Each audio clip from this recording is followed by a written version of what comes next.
So usually when you tune into a World Cup final weekend, you're expecting this highly engineered, high-stakes project, right? Right, yeah. Like a meticulous chess match. Exactly. A chess match, the tactical lines are drawn, the defensive shapes are they're completely rigid. Everyone is terrified of making a mistake. Yeah, terrified. Every single player on the pitch is sweating over that one, microscopic error that could literally define their entire legacy. We expect control, we expect structure. But that is definitely not what we got today. Not even close. Today, we're looking at a match where someone basically just poured gasoline all over the chessboard and dropped a match. 10 goals, just total chaos. 10 goals. Yeah. Decades of World Cup records just absolutely shattered. And honestly, an online fan base that completely tore itself apart over whether they were watching, absolute cinema or just a really disrespectful sham. It was incredibly polarizing. Totally. So welcome to the deep dive. Today, our mission is unpacking the 2026 FIFA World Cup bronze final between France and England. A 6-4 anomaly. Right. A 6-4 scoreline that just completely broke the tactical frameworks we usually rely on. Yeah. We've pulled the official match reports, the tracking data, and most importantly, we've got a massive stack of live reactions from over 200 voices across the football subreddits. Because you really need those fan reactions to understand how a match this unhinged actually happens. Exactly. So let's just jump right into that collapse because it started immediately. Oh, right from the whistle. The whistle blows in Miami. The humidity is just sitting heavy over the stadium. Fans are probably still holding their beers in the concourse, right? Trying to find their seats. And England just entirely blitzes France. 134 seconds. 134 seconds. Declan Rice collects the ball, about 25 yards out, Yep. takes a touch, and just unleashes a rocket into the bottom right corner. Which, on a purely mechanical level, that is astonishing. How so? Well, think about it. A holding midfielder, like Declan Rice, receiving the ball in that pocket of space right in the center of the pitch, just outside the penalty area. Right. That just does not happen in a modern World Cup knockout game. Yeah. Normally, the moment he takes that first touch... Someone is on him. Exactly. A defensive midfielder or a center back steps up. It's a pressing trigger. You close the angle, you deny the shooting lane. But Rice had time to, look up, adjust his body shape, and actually strike it. Yeah, I was watching the replay from the tactical camera angle, and, it looked like the French midfield was stuck in wet cement.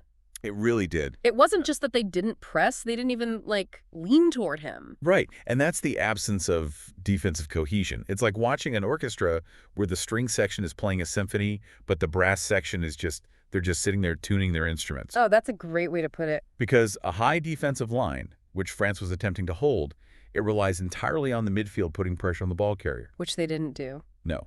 If the ball carrier has time to pick a pass or a shot, a high line is totally fatal. And look, the fans picked up on this instantly. The Reddit match threads were practically vibrating with confusion and apathy right from that 134th second. I can imagine. We saw user prestigious cap 2842 asking in all caps why the France goalie just stared at the ball on that first goal. Oh, wow. And then individual vast 6304 chimed in, racking up hundreds of upvotes, saying the keeper literally gives 0 Fs. When you isolate Mike Magan's movement on that strike, the criticism makes sense, honestly. You think so? Yeah. His feet are completely planted. He tracks the ball with his eyes, but there's no pre-jump, no loading of power in his legs to make the dive. Just watched it. Right.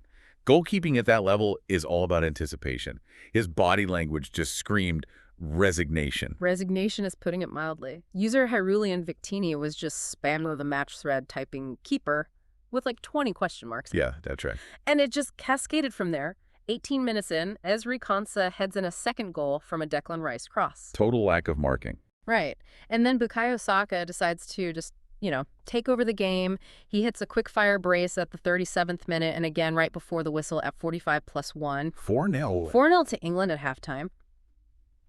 We saw Theodore King kick things off in the post-match thread, which immediately prompted Impression Feisty 8359 and Romanuel to just completely argue about the total lack of French defense. It was non-existent. Yeah, and Calm Distribution 727 was questioning the entire lineup, while Jais admitted they literally just turned the game off at halftime out of pure disgust. See, but what's fascinating here is that the underlying numbers at halftime were actually contradicting the narrative of a total blowout. Wait, really? How? Well, France actually had 46% of the possession. No way. Yeah, and their expected goals, their XG, Mm. it wasn't fundamentally broken. On paper, statistically, they were in the game. But, football isn't played on a spreadsheet. No, it's played on the pitch, and the eye test was just damning.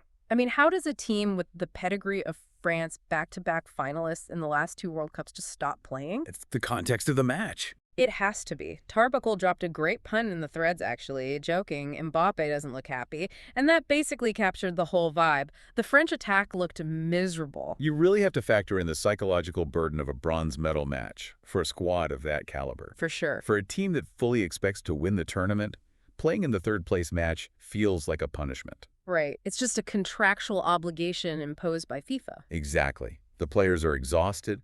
They are emotionally drained from a semifinal loss, and now they are being asked to risk injury in a game that, frankly, does not matter to their legacy. And the fans are calling it exactly that. User MooBrown0W joked that the French players weren't even tracking back, they were just saving their cardio for the Miami afterparty. I mean, they weren't wrong. No. User Lock129 called it a glorified friendly, and Round Diet pointed out that it felt like no one wanted to get injured in a completely pointless match. But the apathy, it creates a massive stylistic shift, and that's where the data gets really interesting. Okay, tell me more. When defensive intensity drops, tactical fouls just disappear. Oh, right. The cynical shirt pulling to stop a counterattack, the hard tackles in the midfield, they vanish because nobody is sprinting hard enough to actually make them. Wow, yeah. And that structural void leads right into the core conflict of this deep dive, because this match tore the football community in half. Totally.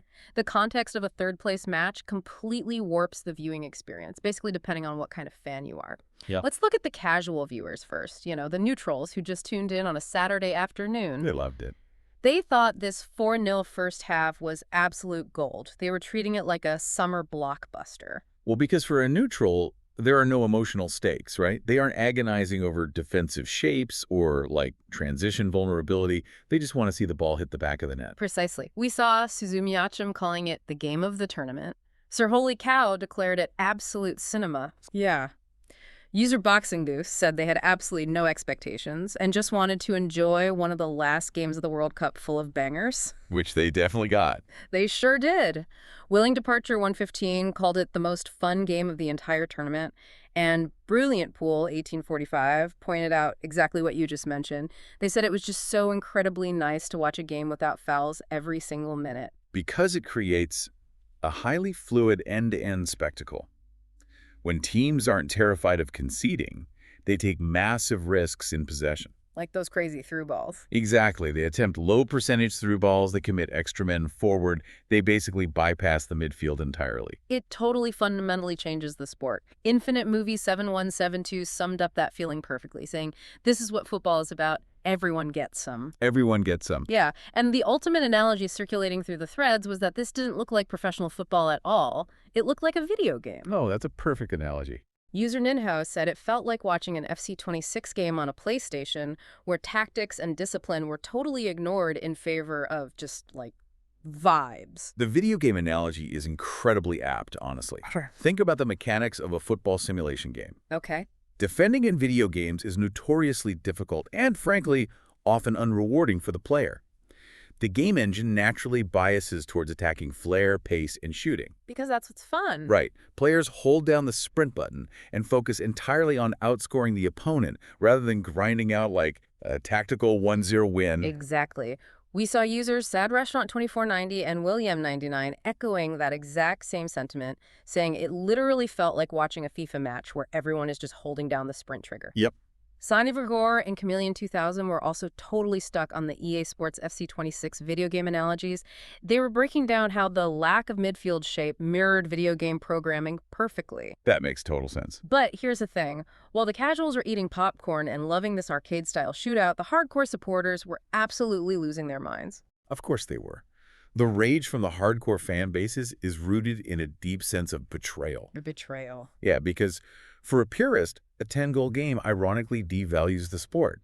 We saw Efficient Pomelo 583 arguing this point fiercely, stating that goals are not what make a match entertaining if there's no opposing team trying to actually prevent them.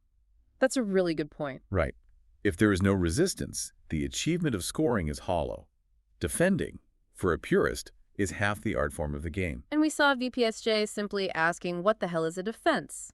And Master Blaster calling it top silly stuff. It was silly. It really was. And for the French fans, it wasn't just about the tactical art form, it was about sheer, unadulterated disrespect. The smirking. Yes.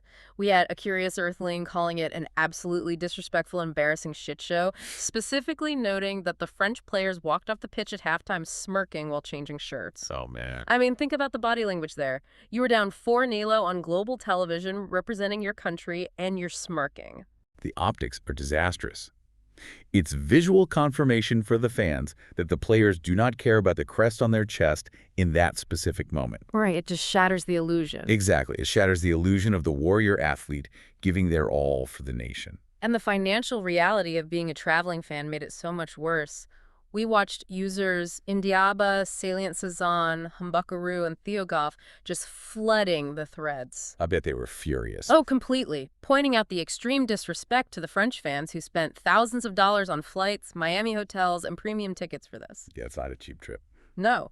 Deep Owl 1044 outright said the team should issue a formal apology to the traveling fans for the total lack of effort. Fidenti was so disgusted they called it the worst game in a World Cup and an exhibition match at best. An exhibition match. Yeah, and Cupcake Master 3000 pointed out the total lack of stakes, while the Mysidian legend and Ask Zealousy Deal 9296 compared it to a gym class soccer game where half the kids are just sitting on the grass. You know, it raises a genuine consumer ethics question. Really? How Yeah. so? Well, FIFA markets the bronze match as a premium World Cup event. The ticket prices reflect a world-class competitive sporting event. Right, you're paying top dollar. But if the federations and the players are treating it like a Tuesday morning training ground scrimmage, there is a fundamental breach of trust with the consumer. That is so true. You are paying for a heavyweight title fight and getting a light sparring session. But see, the outrage wasn't just limited to the losing side. This is where the psychology of the fan becomes so fascinating to me. The English fans. Yes. Yeah. You would think the English fans would be ecstatic, right? They are up 4-0 at halftime against one of the best teams in the world. Right. But they were furious too, just for a completely different reason. It was this overriding, suffocating anger of too little, too late. Yep. User rung ad4791 was in the match thread, screaming in all caps, "Where was this against Argentina?" And that frustration is deeply, deeply tactical. Break that down for us. So England lost to Argentina 2-1 in their semifinal, right? In that match, manager Thomas Tuchel deployed a highly conservative, risk-averse system. He prioritized defensive solidity, keeping the fullbacks tucked in, and playing with a double pivot in midfield to stifle the Argentine attack. It was super rigid. Extremely rigid. And then suddenly, in a meaningless bronze medal game, England unleashes this devastating, fluid, heavy metal attacking football. It naturally makes a supporter question the manager's entire philosophy. Of course it does. Overbooked Flight was heavily questioning Tuchel's management, particularly asking how he could justify putting Marcus Rashford on at the 90th minute in the previous crucial knockout games when they needed a goal, but letting him run rampant with early minutes here. Baffling. Noah Ware and ChewSolid6641 and Kerouac Life were all in a massive comment chain actively questioning Tuchel's legacy over this whole thing. Because the cognitive dissonance for the English fan is just brutal. They're watching their team play brilliant football, but every goal just serves as a reminder of what might have been, if Tuchel had just taken a handbrake off against Argentina. And the biggest lightning rod for that anger was Bukayo Saka. Oh, absolutely. We had Terrico 86, Clear Requirement 880, and Stone and Menjay Pluffan all demanding to know why Tuchel didn't start Saka in the semifinal, especially considering Saka just dropped 2 incredibly clinical goals in the first half of this game. The fans were left mourning the team they could have been, rather than actually celebrating the team they were in that moment. It's a very specific type of sporting grief. It really is. The joy of the 4-0 lead is entirely hollowed out by the context of the tournament. Well, that sporting grief was about to mutate into sheer panic. The second half. Because the second half starts and the entire gravitational pull of the match just shifts. France suddenly wakes up. They finally plugged the controller back in. They really did. They come out swinging. Yep. At the 48th minute, Michael Elise slips a beautiful ball through to Kylian Mbappé, who finishes it. Great goal. 6 minutes later, Mbappé turns provider and sets up Bradley Barcola. 4-2. Then, at the 66th minute, Elise sets up Mbappé again. 3 goals in 18 minutes. Suddenly, it's 4-3. It's a totally different game. I have to imagine Deschamps went absolutely nuclear in the locker room. But honestly, part of me wonders if the French players just realized how embarrassing this looked on global TV and decided to fix it themselves. I mean, it's likely a combination of both. You cannot discount the ego of the elite professional athlete. True. In the first half, they were apathetic, yes, but apathy has a breaking point. When you are down 4-0 and players like Mbappé and Dembélé are being made to look foolish on an international broadcast, that apathy is rapidly replaced by humiliation. And humiliation breeds desperation. Exactly. Yeah. Deschamps probably didn't even need to talk about tactics. He just needed to attack their pride. And the fans were speculating wildly about that halftime team talk. User ZestyClosefield713 suggested Deschamps clearly laid into them, breaking tactical boards. I believe it. Nerwesta was in the threads wondering what on earth he did to those guys to make them come out with that kind of fire. At Inevitable 9243 and Baba Dabupi were writing paragraphs analyzing the players' motivations, noting the visible change in their pressing triggers. It was night and day. Even the historical fans chimed in. Yeah. Edward Psycho, Limp Knight 6528, Dinner Small 4216, Jason Berter, and Global Pay 7293 were all fiercely debating French pride and how historically the national team oscillates between complete mutiny and absolute brilliance. Which brings us to the mechanics of momentum. Yeah, how does that work here? France found their pride and shifted gears from 30% effort to 100%. But England, sitting on a 4-0 lead, had subconsciously relaxed. They thought it was over. The human brain cannot maintain peak adrenaline when it believes the threat is past. Huh? The English defensive structure got loose. The gaps between the midfield and the defensive line just widened. And you can't just flip a switch to turn that intensity back on, can you? When a team like France shifts into high gear and you were coasting, the momentum shift is violent. Exactly. When a generational talent like Kylian Mbappé decides he actually wants to sprint at your back line, you cannot defend him at 70% capacity. You'll get destroyed. You have to be fully committed. The English defenders were suddenly caught flat-footed, reacting a fraction of a second too late to every single run. And the English fans were having a collective meltdown over it. You could see the sheer existential panic setting in across the subreddits. Oh, I bet. User Stone's throwaway hit the nail on the head, noting that 4-0 is the most dangerous lead because you completely switch off mentally. It's so true. User test 772222222222 pointed out that losing after a 4-0 lead is something the world would literally never forget. It would be the ultimate meme. It would outlive all of us. It would have eclipsed any previous English national team failure, which, was really saying something. That's definitely. The psychological weight of a collapse of that magnitude in a World Cup would have permanently scarred that generation of players. The fatalism was incredible, though. User Hush Custard was laughing through the pain, saying, if anyone can throw away a 40 lead, it's England. Classic English pessimism. Right. Users SleepyWell47 and Legal Relations 7909 were actively discussing how mind-boggling and humiliating it would be. Few Explanation 4775 and Virtual Pension 991 were questioning England's sudden inability to just park the bus and defend a lead. Which is usually Tuchel's specialty. Exactly. And Dodgers Lakers Barca and Oak Award 3699 blamed that sudden inability directly on Tuchel's in-game management.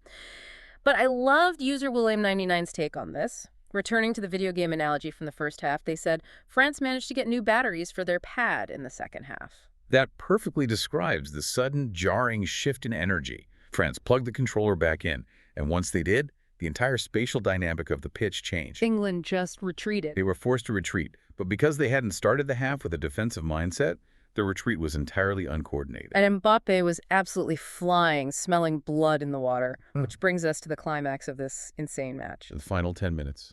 England is desperately clinging to this 4-3 lead, sweating bullets, clearing the ball anywhere they can. Then, in the 87th minute, England manages a rare counterattack. Saka gets brought down in the box. Penalty. He steps up and buries it. That's his hat trick, and England is up 5-3.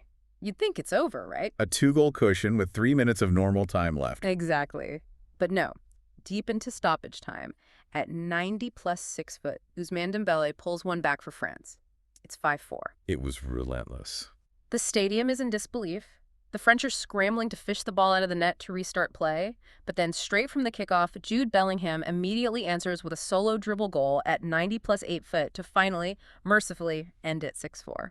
It's a staggering sequence of events. 3 goals in the final 11 minutes of a match where players are dealing with Miami heat and humidity. They must have been dead on their feet. The physical exertion required to maintain that level of attacking output at the end of a tournament is immense. The record books were completely rewritten in those final minutes. Let's break down those records, actually, because they give so much context to why this game felt like a fever dream. Let's do it. First off, the scoreline itself, 6-4. We saw fans immediately recognizing that this wasn't a modern football score. Remza Balta called it a 1938 World Cup ass scoreline, which is hilarious and honestly entirely accurate. Yeah, spot on. Lalo Lannister called it a 1954 ass result. Those users are referencing eras of football where the WM formation was dominant, where teams essentially played with 5 forwards and defending was a total afterthought. Right. The offside rule was different, the balls were heavier, and tactical pressing just didn't exist. Yeah. Seeing a 6-4 scoreline in the heavily structured, sports science-driven era of 2026 is a massive statistical anomaly. And user Cressidas Munch confirmed the stat we were all waiting for in the post-match thread. This was the first 6-4 match in the entire history of the World Cup. First time ever. Yeah. Tanneries Dargarian noted it broke a very specific record, too. The highest-scoring third-place match ever, shattering the previous record set in 1958 when France played West Germany, and it ended 6-3. It's fitting that France was involved in both of these historic anomalies, honestly. Why is that? Well, the 1958 French team, with just Fontaine, was famously top-heavy. They could outscore anyone, but couldn't defend to save their lives. This 2026 squad inadvertently recreated that exact dynamic. That's wild. And the historical deep dive kept going in the comments. H4Xer called the match the 100 Minutes War. Wow. We had Dog's Drink Coffee, Unlikely Good 7733, and Ibn 400 Karim just marveling at the wild scoreline, completely abandoning tactical analysis for pure awe. Sometimes that's all you can do. Negative Sky 1252, I have forgotten my name, Efi Caprica, and the Texan Hunter were caught in a massive comment chain of pure disbelief, trading Wikipedia links about ancient football matches. But you know, the records weren't just limited to the team scoreline. Individual legacies were completely cemented here, particularly for Bukayo Saka. Oh, yes. With that 87th minute penalty, Saka became only the second player in history after the legendary Pelé in 1958 to score a hat-trick against France in a World Cup. Incredible company to be in. The praise in the threads was deafening. Best War 972 was comparing his legacy favorably to the Brazilian Ronaldo, pointing out Saka's incredible knockout stage stats. He was lethal. Dangerous Crime reiterated the main English frustration we talked about earlier, saying this killer instinct is exactly why Saka should have played more in the semifinal. What stands out to me about Saka's performance is his ruthless efficiency. In a game where everyone else was playing loose, exhibition-style football, Saka was finishing his chances with the cold precision of a cup final. He didn't take a single moment off, and Open Surprise 400 pointed out a great moment of sportsmanship regarding that penalty, noting that Jude Bellingham, who is the usual penalty taker, giving Saka the ball so he could secure the historic hat-trick, was the nicest thing they'd seen all season. That is a great moment. Sensitive Sherbet 68, Odious Cunt, Link CU, Small Goose 112, and Wannabe Chuck Norris. We're all in a giant thread just trying to summarize the sheer sack-a-ball chaos, heavily praising his movement off the ball. It highlights a real camaraderie within the English squad, honestly, despite whatever managerial frustrations existed behind the scenes. For sure. But we also have to look at the French side of the stat sheet, because Michael Olise quietly put together an unprecedented tournament. Quietly? I mean, he got 2 assists in this match alone. I know. That brought his tournament total to 7. Which breaks another record held by Pelé. Pelé had 6 assists in the 1970 World Cup. Olise now holds the all-time record for most assists in a single World Cup tournament since official tracking began in 1966. And the fans were ready to go to war for him to get his respect. User Various U583 was passionately defending Olise in the threads, insisting he is a world-class player and absolutely not to be overrated by anyone just because he plays a different style. He's fantastic. Though User Optimization Law had a slightly more critical take. They noted that while he broke assist records, his own finishing was terrible today, and he easily missed a hat-trick of his own. But still, 7 assists in a World Cup, that's legendary status. It is. But the most polarizing historical context of this match, the one that generated the most vitriol online, surrounds Kylian Mbappé. Here we go. With his 2 goals in the second half comeback attempt, Mbappé hit 10 goals for this specific tournament. 10 goals in 1 month. Right. Only 2 men in the history of the sport have ever scored more in a single World Cup. Just Fontaine with 13 in 1958 and Sandor Kocsis with 11 in 1954. And overall, Mbappé now has 22 World Cup goals in his career. But because of the bizarre, defenseless nature of this specific game, those 2 goals were heavily debated. Was it a showcase of pure greatness, or was it cynical stat padding? It's the big question. So threads turned into a battlefield over this. We had users FAIT 1618, Spiritual Bill 3868, Co8XB, and Lelneg fiercely debating whether Mbappé was shamelessly padding his numbers against a relaxed English defense. I saw those threads. Lelneg called it the most shameless stat padding session in a glorified friendly, arguing he only played the full 90 minutes to ensure he stole the Golden Boot award away from Lionel Messi. It's a highly compelling debate that strikes at the heart of how we evaluate historical statistics. Does a goal scored in a high-intensity, tightly contested 1-0 quarterfinal carry the same weight as a goal scored in a chaotic, defenseless 6-4 third-place match? Right. Historically, the record books are blind to context. A goal is a goal. It's binary. But in the court of public opinion, context is everything. Says Coffee Bean and Benjamin 833 were writing full essays debating Mbappe's motives. People were very invested. Yon Official, Affectionate Sir 41, former scientist, Book Boab, Loshin, and troll enthusiast were caught in a massive, deeply analytical debate over what constitutes stat padding, comparing it to NBA players staying in blowouts just to get triple doubles. That's a really good comparison, actually. Green Lots of Green, One Ballandoni, Ranster 1, and Spread Altruistic 7708 were literally tracking the Golden Boot race live in the comments, calculating the tiebreakers minute by minute. And that debate fuels the narrative that the bronze match is inherently flawed. If fans perceive the match merely as an opportunity for individual superstars to grab statistics rather than a genuine team contest, it really undermines the competitive integrity of the entire tournament structure. So the dust finally settles on the grass in Miami, 6-4. It goes down as England's best finish at a World Cup since winning it all in 1966. Huge achievement, despite everything. It also marked Didier Deschamps' final match as France's manager, closing out a massive, complicated era for French football.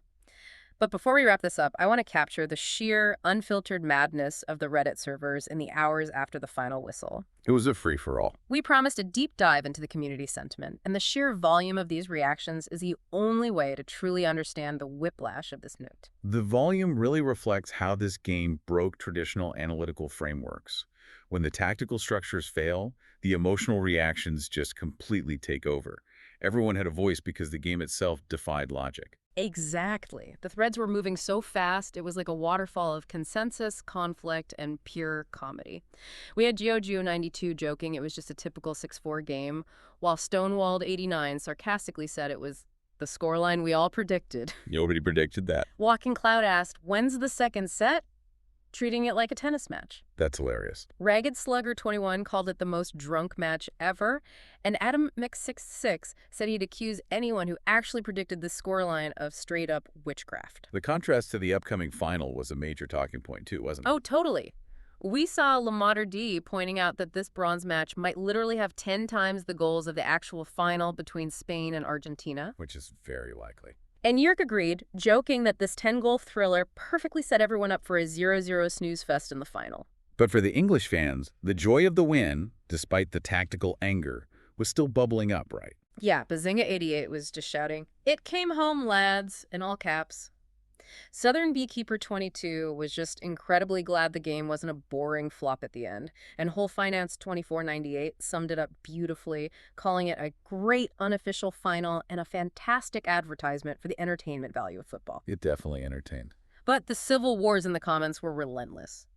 Leprechaun and Fundamental Fibonacci were locked in a massive back and forth, with Responsible Egg 4156 and Token Whitey over whether the match was the most entertaining thing they'd ever seen or the least competitive professional game in history. You had users going entirely off topic in the chaos, too. Oh my gosh, yes. Middle Village 7808 threw a massive curveball claiming Mexico would have beaten both of these teams on this form, which Tapala Thirthananda and Mateus Amadeus 714 instantly shot down with upvotes pouring in, reminding them England literally already beat Mexico in this tournament. People lose their minds in these threads. X-Troy was just sitting there in the threads, actively regretting skipping the game to go grocery shopping.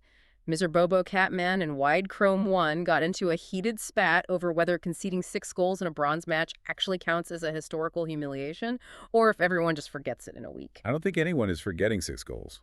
Valuable Data 5555 noted the stark contrast in body language between the two benches, while Notch on Reddit actually suggested the game was manipulated for betting purposes. Oh, there's always a conspiracy theory. Always. Forward Emotions 6622, an auto moderator, effectively had to step in and moderate that conspiracy theory down. People were analyzing everything to try and make sense of it. Pep's Body Language and Delthroat 176 were analyzing the literal walking pace of the French midfield in the first half, calculating their kilometers covered. Wow, that is specific. Yeah, and Accomplished Goat 8937 and Grundy 87 were arguing if the defensive spacing looked more like an under-15s academy game than a World Cup. The rapid-fire reactions just did not stop. Dramatic Coffee 9172 and Prestigious Cap 2842 were back in the threads, just laughing at the keepers again, which Light Kojak and Nickmaster 166 completely agreed with, calling it a disaster class in goalkeeping. I mean, they weren't wrong about Maignan. Hans Gruber called it a shitty American-style all-star game, while Ms. Zuzik, Minimum Aspect 10212, and El Ronaldo 89 were trying to genuinely analyze the tactical shifts and Tuchel substitutions. Even the value of the medals themselves was under attack, which I found fascinating. Really? Yeah, Negative Cookie 9779, Shadow X-Rage, 5-methylcytosine, and Guilty Property were in a deep philosophical argument about the actual prestige of a bronze medal in football compared to, like, the Olympics, where bronze is heavily celebrated. It's a great point. Meanwhile, Tommy Canada 4, Obese Mallet 5090, Mamby Pamby 8, and Blueberry Cake were just stunned by the sheer, unadulterated entertainment value, refusing to let the tactical nerds ruin their fun. Good for them. Phew. That is a wrap on the Reddit servers. They survived, but barely.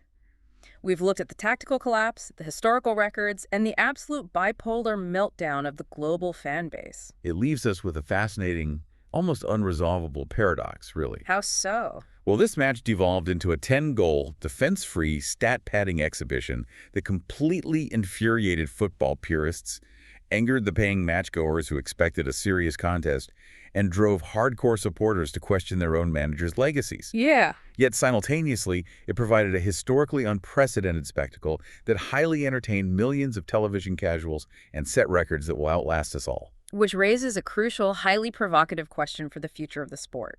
Given all of this, given the apathy, the chaos, and the sheer exhibition feel of this fixture, is it time for FIFA to abolish the third-place playoff entirely to protect the competitive integrity of the World Cup? It's a valid question.